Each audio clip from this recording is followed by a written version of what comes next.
Decreto dominical. Os adventistas têm uma expectativa muito grande quanto ao decreto dominical e espera até mesmo ansiosamente que isso aconteça. Mas será mesmo que você deseja o decreto dominical? Eu diria até que ai de vós que deseja o decreto dominical. Você está preparado para ele?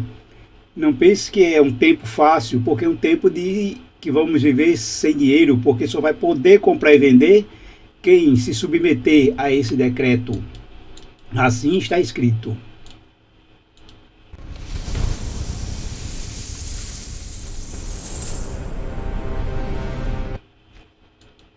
E o que será esse decreto dominical? O texto que abriga esse decreto, que dá luz, né, que traz ao nosso entendimento, está em Apocalipse 13, de 15 a 17. Também lhe foi permitido dar fôlego à imagem da besta, para que a imagem falasse e fizesse com que todos que não a adorassem fossem mortos. Ela obrigou a todos, pequenos e grandes, ricos e pobres, livres e escravos, a colocarem um sinal na mão direita ou na testa, para que ninguém pudesse comprar ou vender se não tivesse o sinal, ou seja, o nome da besta ou o número do seu nome. Então, o decreto dominical, ele é entendido como a marca da besta. Vai ser algo visível diante de uma decisão invisível.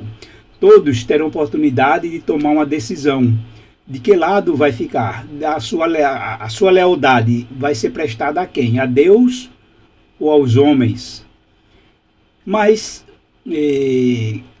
o decreto ele envolve um contexto muito mais amplo do que a gente imagina. Não vai ser apenas uma mera lei que vai simplesmente determinar que domingo seja um dia de guarda, mas implica uma penalidade severa. Observe que vamos encontrar um paralelo na Bíblia em Daniel 3, diante da estátua de Nabucodonosor, aonde nessa ocasião tivemos ali um líder mundialmente poderoso impondo uma lei para que obrigando a adoração forçada diante de um decreto universal e uma imagem para que fosse adorada uma imagem falsa do poder real, símbolo do poder do mandante. Então, nós vimos aí um paralelo de que o que acontecerá diante de um decreto dominical, diante de uma lei universal, ou um decreto universal, para se adorar uma imagem promovida por um líder aí famoso, com poder mundial. Diante disso, nós vimos que lá na planície de Dura, havia muitos ali para prestar essa homenagem, inclusive foram convocados, principalmente os servidores do rei. E ali estavam pessoas, os babilônicos e muitos hebreus que estavam cativos também lá na Babilônia e serviam no palácio. Não era só Daniel e seus 3 amigos, mas havia muito mais gente, outras pessoas. A questão é que não havia só Sadraque, Mesaque e Abdenego de hebreus que estavam ali. Havia outros, mas a questão é, por que os outros se dobraram diante da imagem? Será que foi porque reconheceram que a imagem era um Deus, era poderoso, ou aquela imagem realmente era alguém importante? Não foi por causa disso. Foi por causa da fornalha, ou seja, foi por causa da penalidade. Caso não adorasse a imagem, qual era a penalidade? Era a fornalha. Ou adorava ou ia para a fornalha. Então, muitos hebreus que não ficaram em pé, que resolveram se prostrar, não foi porque reconheceram alguma divindade naquela imagem ou algum poder, mas foi com medo de ir para a fornalha. E então é aí onde entra a questão do decreto dominical. Ele não envolve apenas uma lei que vai obrigar a guardar o domingo, mas vai ter uma penalidade. E essa penalidade é que vai fazer com que muitos, e até diria do povo de Deus, se prostre e aceite a marca, porque não vão querer aceitar a penalidade da lei. A lei assim em si pode até ser nobre, né? O motivo dela ser criada pode ser nobre para salvar o planeta, para o bem da família, para melhorar o clima, tudo mais. Mas a penalidade é que vai ser severa.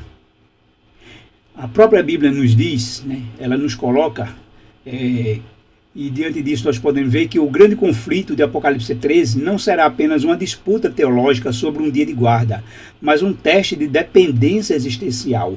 O decreto dominical atua como um mecanismo legal, mas a sanção econômica é um instrumento de coerção que revela a quem realmente servimos, a Deus ou a Mamon.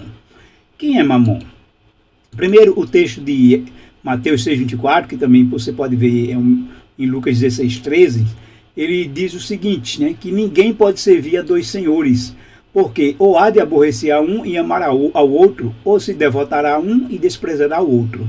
Não podeis servir a Deus e às riquezas. Em outras versões desse mesmo texto, a riqueza aqui é representada por Mamon. Em outra versão tem dinheiro. Não podeis servir a Deus e ao dinheiro. Não podeis servir a Deus e a Mamon. Quem é Mamon? Mamon é um termo de origem aramaica usado por Jesus para personificar o dinheiro, riquezas ou bens materiais como um senhor falso que compete com Deus pela lealdade humana. Nós vivemos num mundo onde o dinheiro ele é quem controla tudo, ele é quem determina. É o dinheiro que está escolhendo com quem você vai casar. Pessoa rica, que tem bens, boa profissão, que ganha muito dinheiro. É o dinheiro que também faz escolher uma profissão. Escolher uma profissão que dê dinheiro, que ganhe dinheiro, que tenha um bom salário. É o dinheiro que faz com que as pessoas escolham onde estudar. Se é a escola que vai estudar, quem vai determinar é o dinheiro. O seu cuidado, a sua saúde é determinada pelo dinheiro. O dinheiro hoje, nas mãos de muitos, determina muito quem morre e quem vive. O dinheiro faz as pessoas acordarem cedo, dormirem tarde, escolher de 2, 3, 4 empregos, escolher onde morar, que casa ter, os bens, tudo que... até mesmo as amizades são escolhidas na base do dinheiro. Então ele se torna o senhor. E o mundo hoje é controlado pelo dinheiro. Os países, as nações, as pessoas vivem à base do dinheiro. Então, percebam que, como o próprio Jesus colocou, que o dinheiro é o único rival que Deus tem no mundo. Antigamente havia vários deuses, todas as nações adoravam seus deuses. Hoje o Deus é único no mundo inteiro.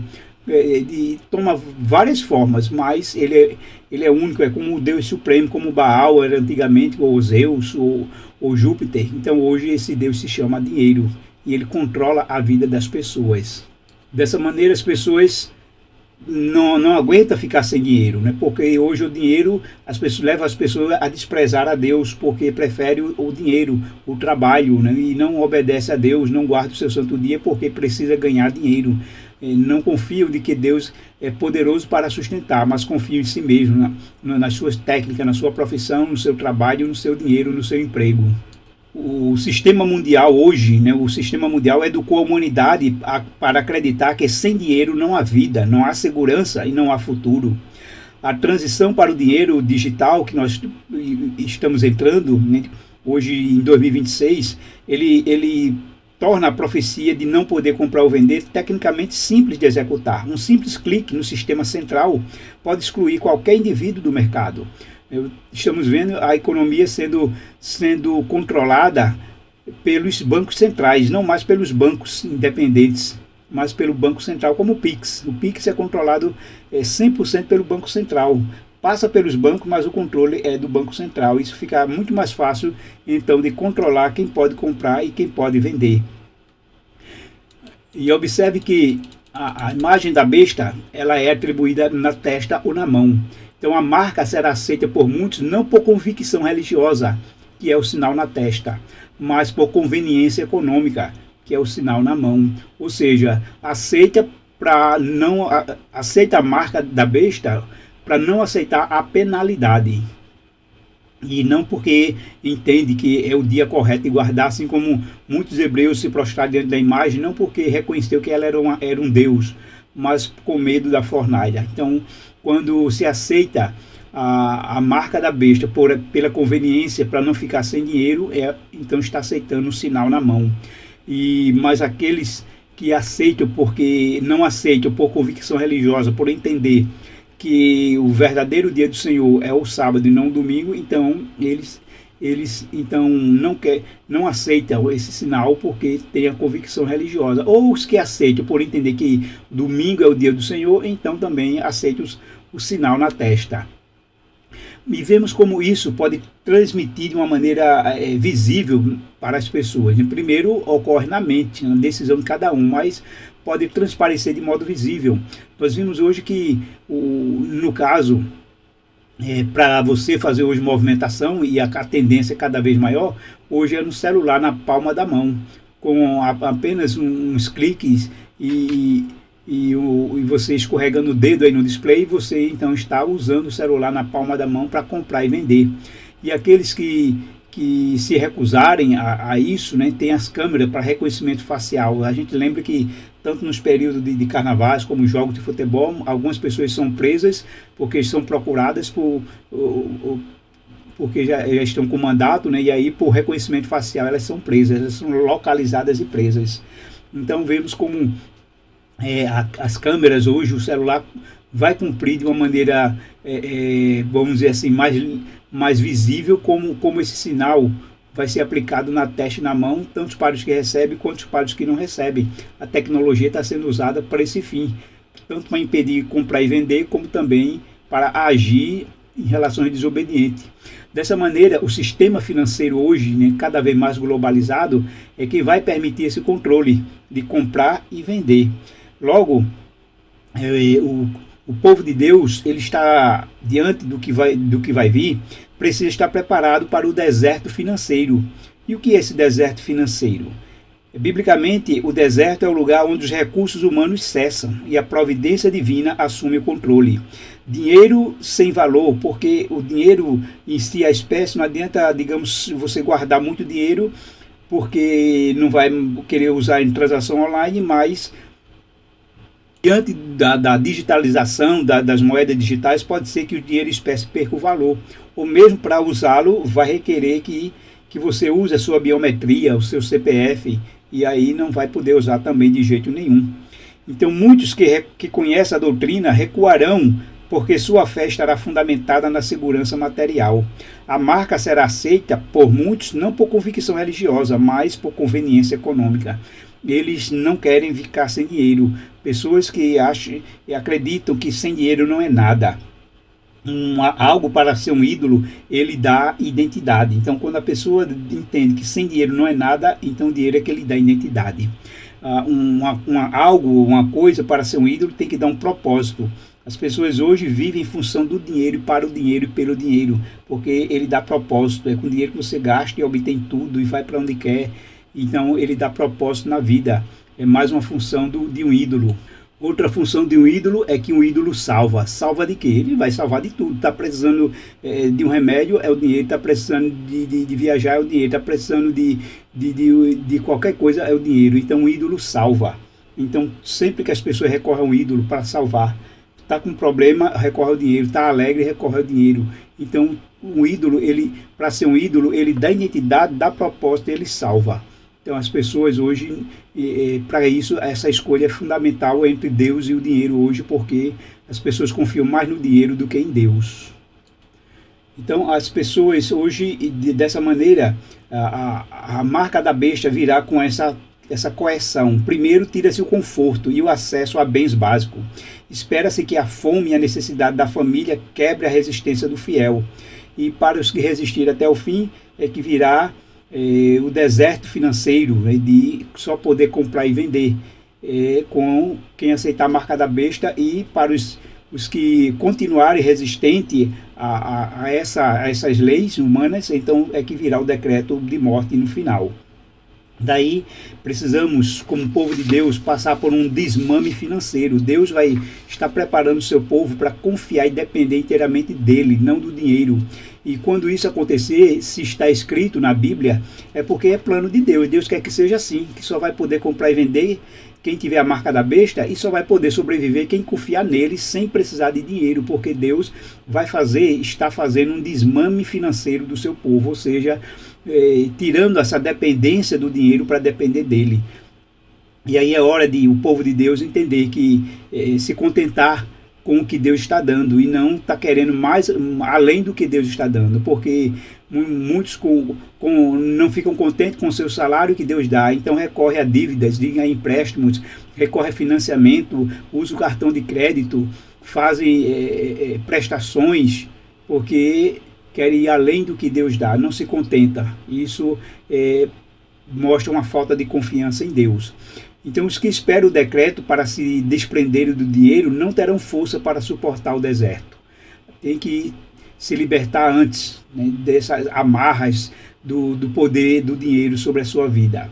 A preparação atual não é apenas acumular mantimentos, mas desenvolver a confiança de que Deus pode sustentar o seu povo sem o sistema bancário, assim como sustentou Elias junto ao ribeiro de Querite, assim como sustentou o seu povo durante 40 anos no deserto. No livro Eventos Finais tem uma citação: muitos que dizem crer na verdade, se não se prepararem agora, serão apanhados de surpresa quando o aperto chegar. O Senhor não quer que o seu povo seja apanhado sem recursos, mas Ele quer que aprendamos a lição da inteira confiança nele. Então o sistema financeiro está totalmente já preparado para controlar as pessoas. Inclusive as moedas digitais, elas podem ser usadas para fins específicos. Os governos mundiais podem controlar aonde você gastar, quanto gastar. Então, inclusive, pode bloquear para que não se gaste aos domingos, embora seja liberado para os outros dias. Pode também, então, no final, vai fazer o aperto final para só comprar e vender quem tiver a marca. Mas, a princípio, vai vir aí com bônus, até com cashback, e para facilitar, para ajudar aqueles que indecisos, né? Então vão oferecer mais dinheiro de retorno para aqueles que seguirem conforme as regras dos governos. Assim, virá primeiro com esses incentivos fiscais, como a gente está vendo nas reformas tributária que está vendo, tanto no Brasil como no mundo. E depois, então, virá com taxas punitivas, né, para os dissidentes ou desobedientes, vai pagar multas e até mesmo sofrer restrições nas transações. E por fim, é que vai vir um bloqueio total, né, ou seja, só comprar e vender quem tiver a marca.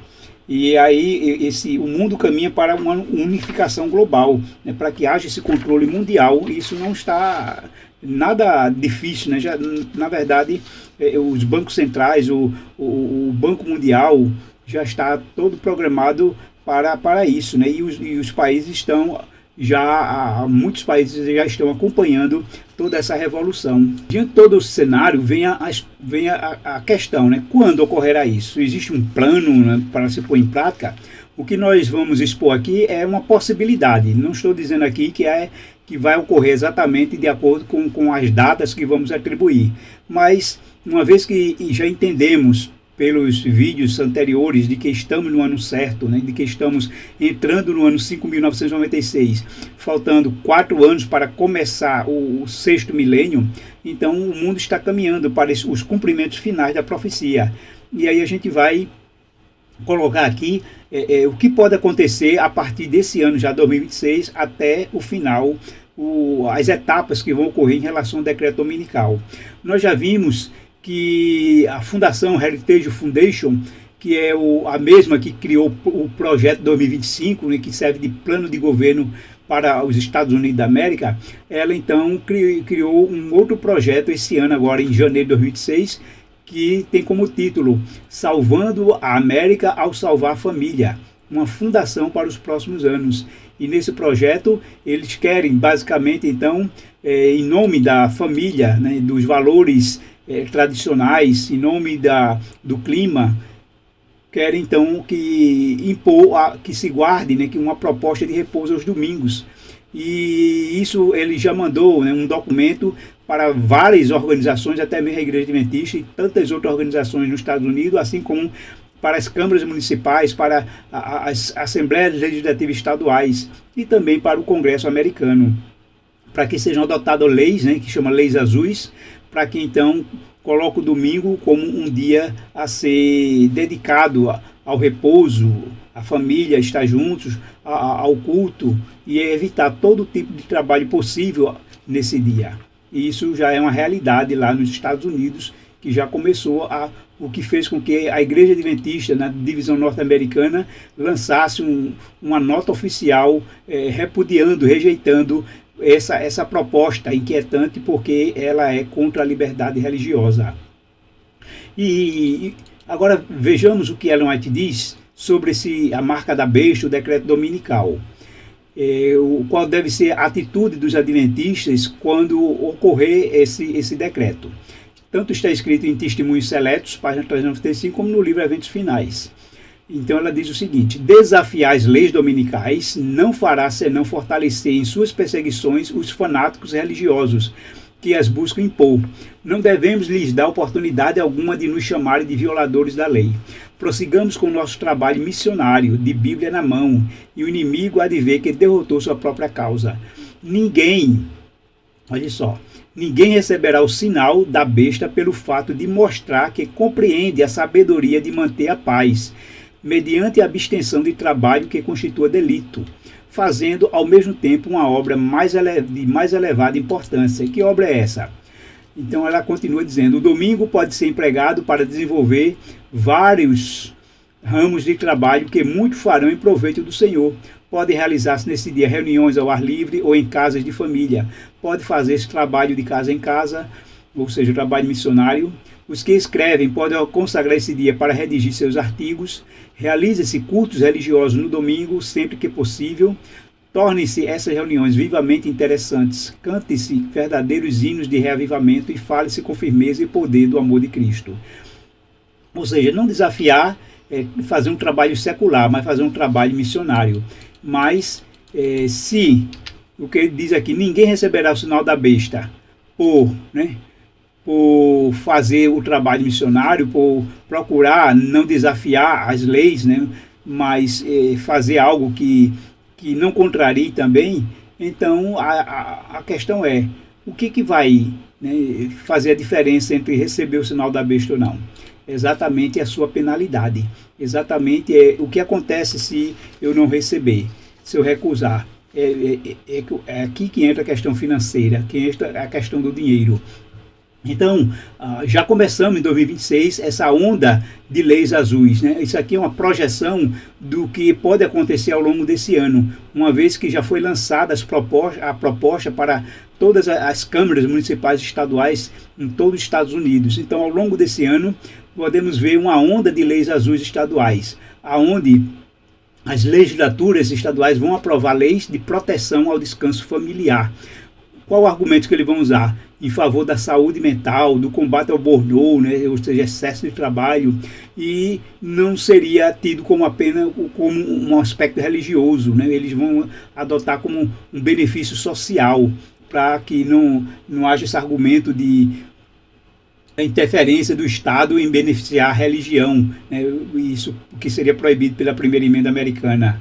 Com isso, a princípio, haveria o fechamento de lojas não essenciais aos domingos, ou seja, supermercados seriam não essenciais, já que tem 6 dias para ele aberto. Então, tudo que não fosse essencial começaria por tudo é o início, para que houvesse esse início. Então, em 2027, viria um catalisador da Suprema Corte, ou seja, as lojas, o comércio não iriam aceitar facilmente, então iriam haver recursos, iriam parar na Suprema Corte americana. E aí, então, o que acontece? Pode haver uma decisão hipotética, que é hipotética que estamos falando aqui, que a Corte valida as leis como tendo propósito secular legítimo, porque eles iriam alegar justamente a questão da religião. O Estado está legislando em favor de uma religião específica, ou de um propósito religioso. E então a decisão seria que o domingo seria validado legalmente como descanso cívico. E então o que acontece? Seria então validado essas leis azuis diante daqueles que não, mesmo o comércio em geral pode não querer aceitar facilmente. Até que então, em 2028, haja agora, em vez de várias leis estaduais, agora uma lei federal, ou seja, de abrangência agora em toda a federação.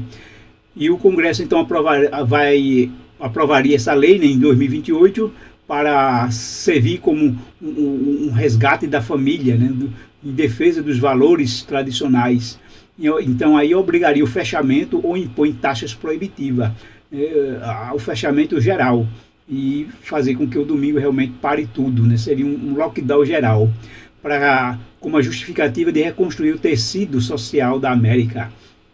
E então, isso aqui é apenas um quadro hipotético que pode acontecer a partir do que nós já estamos vendo ocorrendo lá nas Américas. Inclusive, o Espírito de Profecia, Ellen White, diz que o decreto dominical, ele vai começar nos Estados Unidos, vai selar, e depois o mundo vai copiar. E a gente vai ver esse copiar que pode ocorrer de outras formas. Então, a fase 2 é justamente a exportação global, o efeito dominó que vai ocorrer no mundo.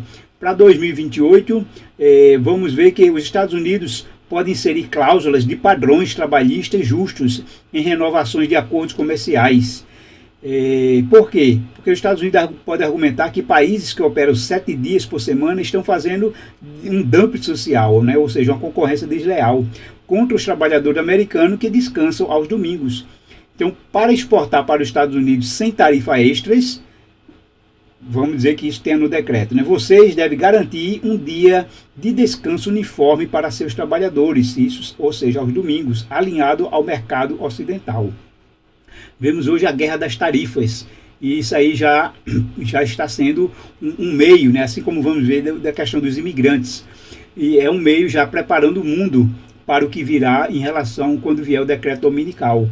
Os Estados Unidos podem usar essa coerção das tarifas para que adote esse decreto dominical. Pode usar também para outros que ele tenham esse poder, sanções econômicas.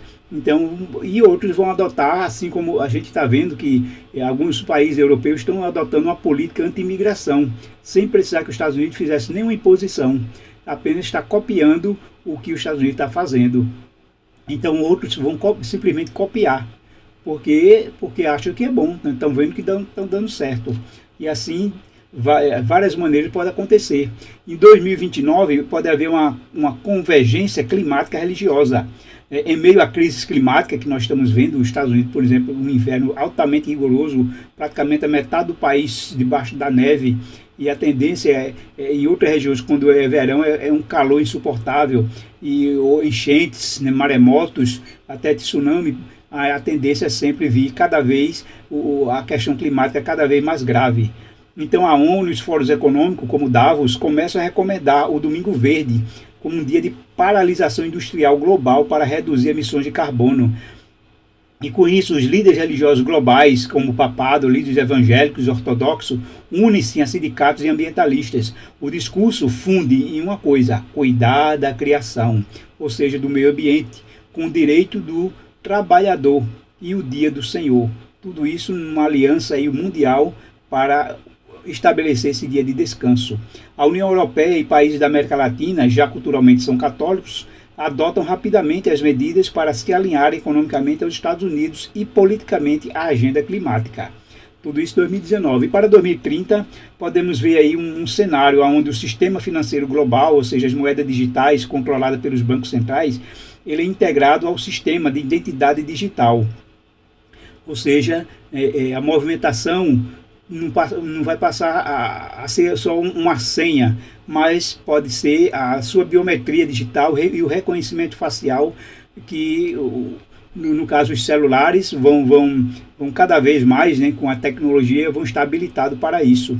Então, digamos que mesmo que alguém lhe assalte, né, roube seu celular e peça a senha, mas não vai poder fazer movimentação. Tem que usar não só a biometria do dedo, né, mas também vai usar o reconhecimento facial. Isso, né, traz uma luz também sobre a forma, né, literal daquilo que a Bíblia coloca como algo que vai ser mental, né, vai ser bem subjetivo no sentido de que, primeiro, há uma escolha, há uma decisão mental, mas vai ser, digamos assim, materializada nesse aspecto aí digital. E com isso, então, as transações comerciais não essenciais são bloqueadas sistemicamente aos domingos, sob a justificativa de manutenção bancária ou conformidade regulatória. Também pode ocorrer nesse período uma fase 3, aonde vai justamente aqui a questão, como nós estamos vendo, da imigração, né? A caça aos imigrantes, separando os filhos dos pais, isolando, exilando, prendendo os imigrantes. Então, se você olhar hoje os imigrantes como os dissidentes que não aceitam a marca da besta, é exatamente o que vai acontecer com eles. Então, eles vão fazer com que, primeiro, atingir a família, né?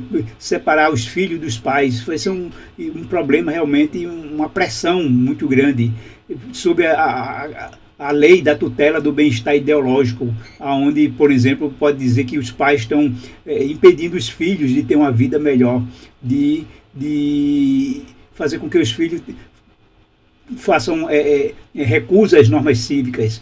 E então isso faz com que seja classificado como uma negligência parental ou abuso ideológico, e assim vão privar os pais dos filhos com uma pressão. Então, para aqueles que querem seus filhos de volta e outros que vão estar presos aí, né, nesse centro de detenções ou evitar o exílio, eles vão ser intimados a fazer uma assinatura de termo de compromisso cívico, ou seja, vão aceitar a se submeter às leis azuis, a se submeter às exigências do Estado. Isso tudo é um prognóstico, né? É uma possibilidade diante desse quadro que nós estamos vendo, que já começou essa movimentação do decreto dominical. Então ele passará, claro, por essas fases que são necessárias. Então não podemos entender que tudo dentro desse tempo da história, mas podemos ver que o decreto global ele vai exigir uma uniformidade cívica, e no final, ainda claro que haverá os fiéis a Deus, então vai ter a sentença final, que é um decreto de morte.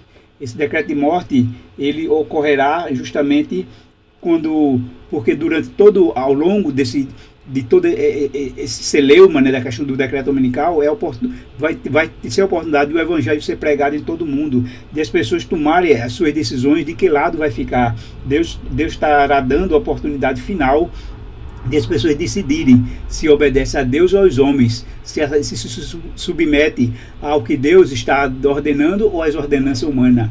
Então, diante disso, o mundo já terá agora então tido toda a oportunidade para escolher, para decidir se quer a salvação que Deus está oferecendo ou não. E então o decreto de morte, quando vier, ele vai vir exatamente porque agora o mundo já atingiu a sua taxa de iniquidade, já não tem mais retorno, não adianta insistir mais, porque ninguém mais se converte, ninguém mais se arrepende. Então se fecha a porta da graça, e a medida que o mundo vai tomar é querer matar os fiéis, o decreto de morte. Isso ocorre justamente já próximo do fechamento da porta da graça. E quando a porta da graça então fecha, não tem mais o que pregar. Então, diante de todo esse cenário, quando os salvos vão se refugiar nas cavernas, nos montes, nos lugares isolados, entenderem que Deus há de suprir e vai estar suprindo todas as nossas necessidades, assim como sustentou Israel no deserto durante 40 anos, onde as roupas não se desgastavam, as sandálias também não se acabava, o alimento era certo todos os dias e tinha a proteção de Deus de dia numa nuvem, numa nuvem que dava sombra, né? E à noite numa nuvem de fogo que aquecia. Assim como Deus sustentou Elias no deserto durante todo esse período, inclusive até fazendo com que corvos levassem seu pão, seu alimento. Dessa maneira, amigos e irmãos, Deus quer nos ensinar a confiar nele, a depender dele, e não depender do dinheiro, não depender desse mundo, né, das nossas, depender até de nós mesmos, de nossa técnica, de nossa profissão, de nossa arte, depender que quem nos sustenta é Deus, não é o nosso salário, não é o nosso emprego, é Deus que nos sustenta, é Ele que nos provê, porque ninguém come dinheiro, né? O dinheiro que a gente recebe, a gente tem que comprar em mercadoria e alimentos, e só quem produz o alimento é Deus. E Deus pode nos dar esse alimento sem dinheiro, porque o dinheiro hoje, para muitos, ou para a maioria, é um Deus, né, que controla a vida das pessoas. Dessa maneira, nós podemos ver que haverá, diante do que vai ocorrer, diante desse tempo, diante dessa cronologia que nós colocamos aí, então o precedente legal para validação, a Suprema Corte valida a lei como argumento secular. Se não for possível, digamos, o tempo hábil de haver uma emenda, uma nova emenda, ou uma mudança da Constituição americana, eles podem adotar a lei apenas como argumento secular de bem-estar então de caráter civil e não religioso. E aí cria uma base jurídica para outros países, remove o obstáculo constitucional inicial para a adoção do decreto dominical. E então vem a pressão econômica para que haja uma harmonização, né, onde tratados comerciais exigem harmonização de jornadas, e para que com isso evitar a concorrência desleal, né, para que eles adotem o que os Estados Unidos está adotando sobre as penalidades e sanções e tarifas, como hoje já estamos vendo. Então os países adotam para manter acesso aos mercados americanos e nesse mercado de compra e venda, e através, então, porque ninguém quer ficar de fora, né, desse controle americano, e ele está assumindo aí o controle do mundo através de acordo de paz, através de acordos comerciais e sufocando os outros países como a China, a Rússia, para que então só possa comprar e vender dos americanos ou sob o controle dele. É isso que nós estamos vendo. E como justificativa moral ambiental, vimos aí o uso da pauta climática, né, o Domingo Verde, para salvar o planeta. E o descanso torna-se a exigência de cidadania global em prol da família. E aí combina o discurso de cuidar da criação com direitos trabalhistas, para que haja então repouso e esse descanso da família. Diante de todo esse cenário, podemos ver que o 2026 é um ano de preparatório, né, de estar apenas começando as leis, começar aos poucos a nível municipal até mesmo estadual. A partir de 2027 já vai tomar uma dimensão maior, chegando à Suprema Corte, e a partir de 2028 então cria-se lei federal para que tenha validade em todo o território de uma só vez através de leis federais. E assim vai cada vez mais recrudescendo essa questão, e nós já estejamos desde já preparados desde agora para esse desmame dessa riqueza, para que a gente não tire essa dependência do dinheiro para depender de Deus, saber que é Ele que nos mantém e nos sustenta. Nós não vamos trabalhar para sustentar a nossa casa, quem sustenta é Deus. Nós não ganhamos dinheiro para garantir o nosso pão, quem garante é Deus. Então, o dinheiro que hoje recebemos é apenas a recompensa que Deus nos dá por aquilo que fazemos, que Ele mandou, que é o trabalho, é sempre para beneficiar as pessoas. Pessoas são abençoadas e beneficiadas com o nosso trabalho. Se eu saio de casa apenas para pagar boleto e ganhar dinheiro, que benefício eu estou fazendo para os outros? O que os outros estão ganhando com isso? Precisamos entender que nós fomos chamados para ser uma bênção. E essa bênção nós somos enquanto trabalhamos. Então o nosso salário é a recompensa que Deus nos dá. Mas as pessoas não se contentam com o que Deus dá, querem mais. Então aí é onde entra a idolatria, procura ídolos para lhe satisfazer, porque não aceita só o que Deus dá. E aí justamente é quando o dinheiro vira um ídolo, que está controlando, determinando a sua vida, o que comer, o que beber, o que vestir, para onde ir, o que fazer. Não está deixando que Deus não faça isso, mas o dinheiro. Então o decreto dominical precisamos nos preparar para, desde já, para quando vier nós estejamos prontos a abrir mão justamente desse dinheiro, porque ele não deve ser o Senhor da nossa vida, mas o único Deus verdadeiro é que deve ser esse Senhor.